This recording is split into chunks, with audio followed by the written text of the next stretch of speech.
nerderotic.com. Welcome back to the Nerderotic channel. My name is Gary Beekler, and I come to you from nerderotic.com, and thank God, Doctor Who Season 11 is over. We can put this one in the record books as the worst season of Doctor Who ever.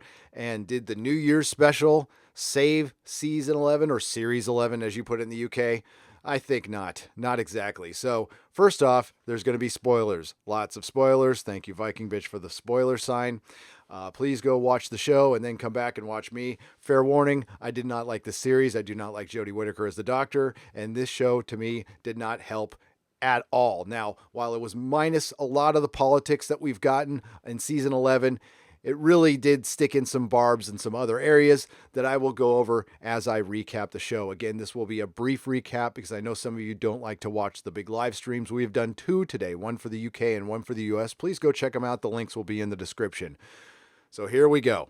We start out the episode with a great concept, one I would much rather watch than what they actually gave us. We have three armies fighting, and they ended up coming together to fight an unknown entity, which we know is the Dalek. They end up defeating the Dalek, splitting it into three, and taking it to three parts of the world to bury it and then guard it forever. And they're called the Custodians. And I, again, love this idea. But of course, two of them make it to their destination to go bury the piece of the Dalek. And the one guy who screws up, the white dude. The white guy screws up in Yorkshire and he ends up getting killed, but his robbers just kill him. They don't end up taking his bag. I thought that was kind of a miss right there. That was, of course, in the 9th century. Then we go to current year and we see two archaeologists working on New Year's Day that, of course, mention it. But what they failed to mention was their names. We hear Mitch's name first, but then we don't hear Lynn's name until 9 minutes and 12 seconds in. That is a bit of a problem. Well, they're the ones who found our bloody Yorkshire bloke who blew it with the Dalek, and they found one of the pieces and they put it under some ultraviolet light. And of course, it fires up the Dalek. He reignites the two pieces of himself that are in Siberia and in the South Pacific, and he is made whole again.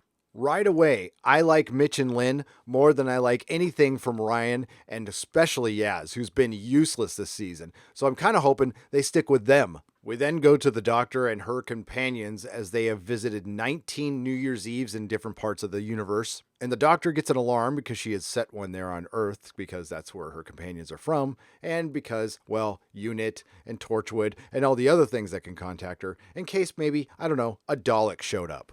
The Doctor arrives at the scene, meets Mitch and Lynn, and then introduces her companions as her best friends, which I've heard a lot this season.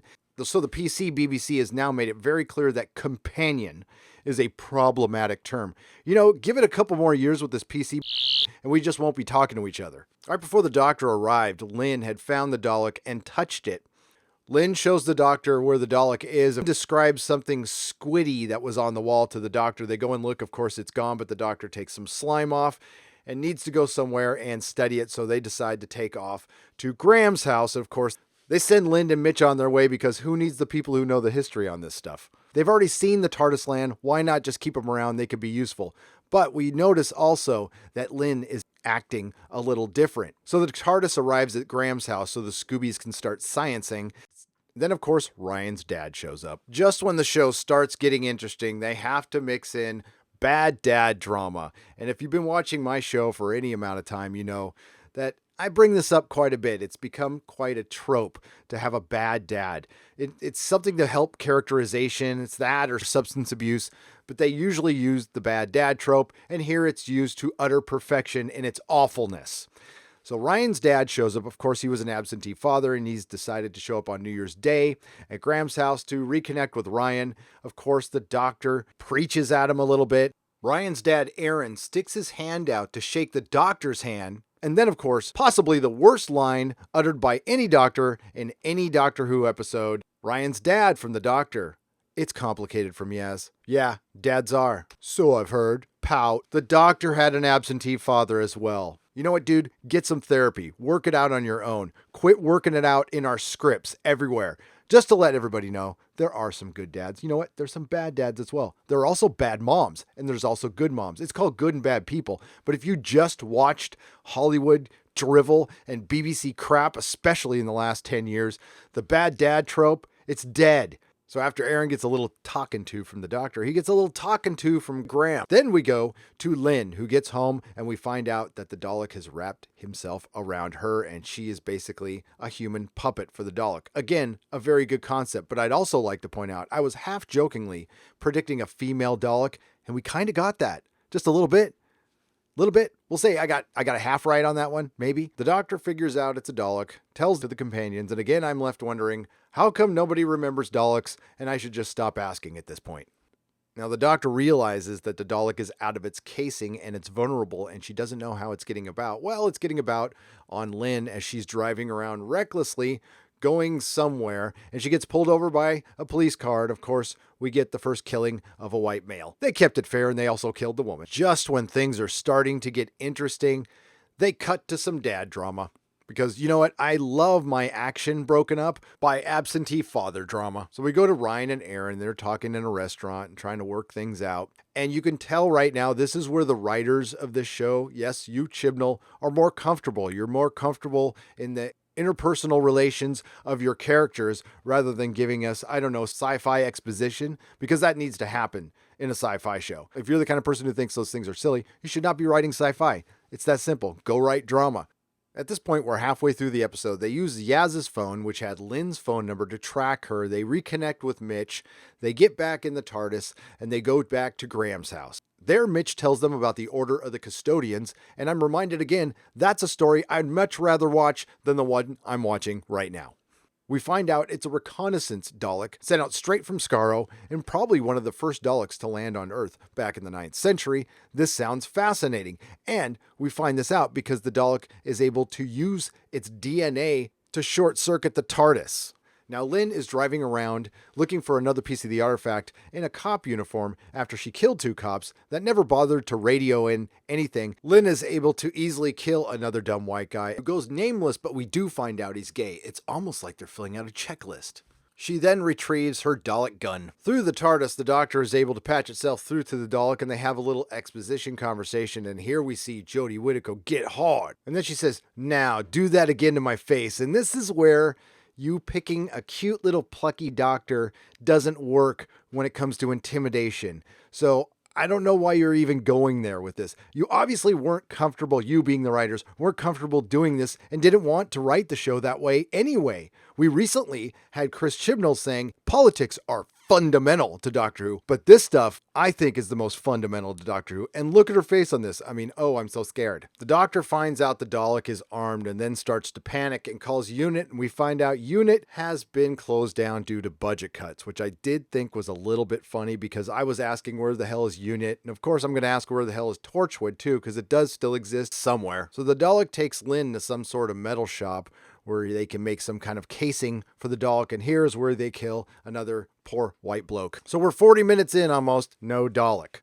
The guy makes some kind of comment about get off his farm before he gets killed. You have to forgive me, UK, if I miss all the inside Brexit jokes that were in this episode, because I heard there was a lot. But then, of course, we get some female power exposition with Lynn building the Dalek casing and swinging a big hammer.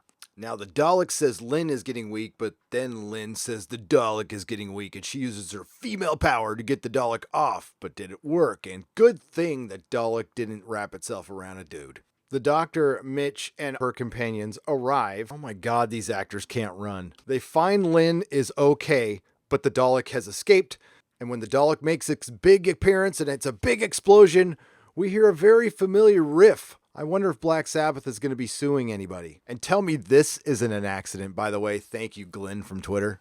And this is our big return of the Daleks. A junk Dalek. But there might be hope. Maybe it will contact something at Skaro, some of its legions. Or maybe not. Remember those great scenes between David Tennant and the Dalek when he would be facing him down? Well, we got a very poor imitation of this in Resolution with Jodie. And again, she has no charisma. She does not have any gravitas. She is not intimidating in the least. This is the biggest problem with Doctor Who. Even above the writing, she's not right for the role. I keep hearing what a success this is. Time will tell if this was a success. Blu-ray sales will tell if this was a success. Audience scores on Rotten Tomatoes are starting to tell that this is not a success. We get some Dalek exposition because, of course, the Doctor can't fight it off and it ends up taking off. And it's able to fight off a modern army. Remember, the Dalek casing was put together with Earth materials, as was the Doctor's sonic screwdriver, which it was able to shut off. Then it goes to London's communication hub, kills another white guy, and turns off all the Wi-Fi. And it seems like this whole episode was to set up a halfway decent joke about all the families having to have a conversation because their Wi-Fi is shut off. This would have also worked on Christmas. Probably better because more families hang out on Christmas Day than New Year's Day, don't you think? So the Doctor and her fam arrive at the communications hub, and then we see Action Jodie. She takes off the force field after doing her monologue with the Dalek. Everybody goes running at really half speed in slow motion, but you can tell. And then Jodie does this ridiculous slide, which was only slightly outdone by Princess Leia's Mary Poppins moment. You could tell somebody was pushing her across the floor. It was bloody awful. And I'm laughing at this point. I'm just laughing. And then they all grab the Dalek. The new Dalek that had bombs and everything in it, but it couldn't go 360 degrees anymore, which we know they can do. And they use Ryan's dad's hybrid microwave oven to kill it. But thankfully, that's not where it ends, because that would have been really the dumbest ending. And they kind of rallied a little bit, but not much.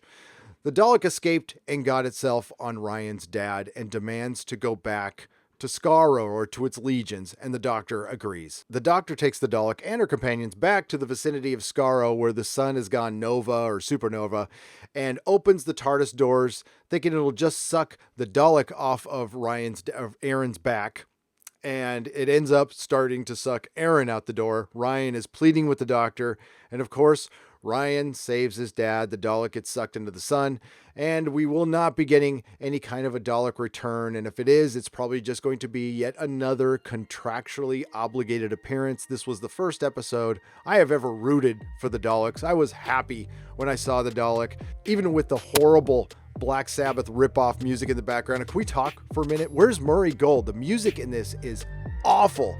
The ending was awful, and we're reminded again that the Custodian story was a much better story than anything we got here. We had some warriors taking on a Dalek in the 9th century, and this one we had cosplayers who just got back from Hot Topic and are pretending to be Doctor Who. That's pretty much what this show's turned into. Thank God it's over. Thank God we have to wait a year to see the next one. What I'm hearing, folks, is fall of 2020, and really, it can take its time. And if you want to cancel the show in the meantime, that would be great. And there is so much more to discuss. And we did 2 live streams the day it came out. The links will be in the description. If you like what you heard, please like, share, and subscribe. I do 3 live streams a week, Monday, Wednesday, and Friday. Monday, Wednesday, 9:30 a.m. Pacific time. Friday, 7 p.m. Pacific. We have a lot of new subscribers. Welcome. Whether you agree with me or disagree with me, whether you like the show or hate the show, I truly want you to have a good day, and may the small folks sing songs of your greatness.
Nerderotic.com. Please subscribe.